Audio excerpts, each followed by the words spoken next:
Earlier today, very exciting news, very big news all over the world. They're talking about it all over the world. It was amazing. We finalized a historic peace agreement between Israel and the United Arab Emirates. After half a century, Israel and the United Arab Emirates will fully normalize their diplomatic relations. Nobody thought this was something that could happen for a long time.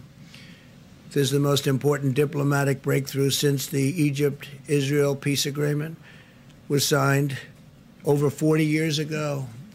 We have Ambassador to Israel, David Friedman, here. Thank you, David, for being here. We very much, you would agree that this was a big day for Israel and a big day for the world.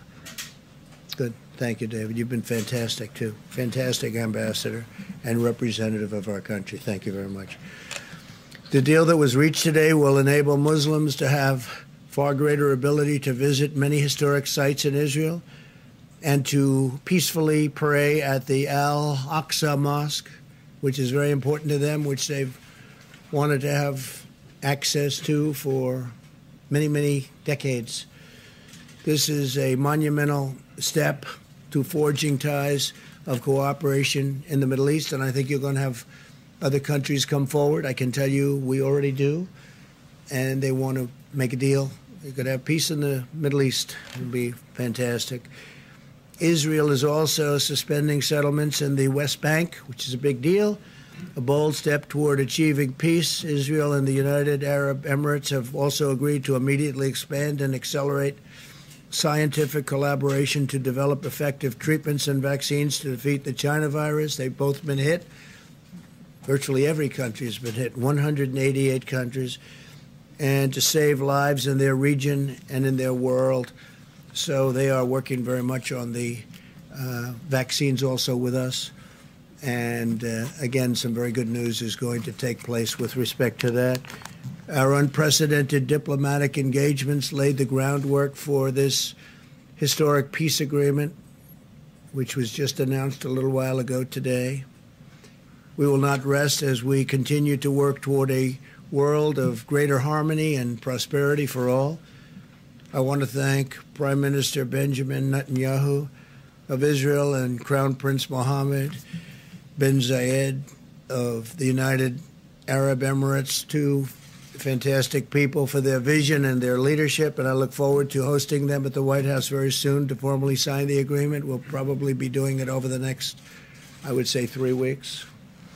And they'll be coming to Washington. So that was a tremendous day. That was a tremendous thing that happened. And it's a great sign. We have a lot of other interesting things going on with other nations also having to do with peace agreements. And a lot of big news is coming over the next few weeks. And I'm sure you'll be very impressed. And more importantly, it's a great thing for our country, a great thing for the world. Well, Mr. President, what's your understanding of how long Israel will suspend its West Bank annexation plan? What do you think? Tell me. Well, we're putting all our eggs into the basket of peace. We have an agreement with the Emirates. We're going to nail down all the details, embassies, overflights, commercial. Then we're going to extrapolate that to the rest of the region. How long that takes, I can't tell you, but we've prioritized peace over the sovereignty movement, but it's not off the table. It's just something that will be deferred until we give peace every single chance. And what do you want the Palestinians to take away from this deal, since they're not really a party to it? Well, but they are supported largely by some of the countries that we're talking to and that have already signed, in the case of the one country, but others will be following. And I think the Palestinians will, without saying it necessarily yet, I think they very much want to be a part of what we're doing. And I see ultimately the Palestinians, I see peace between Israel and the Palestinians. I see that happening. I think as these very big, powerful, wealthy countries come in, I think the Palestinians will follow quite naturally. Yeah, please.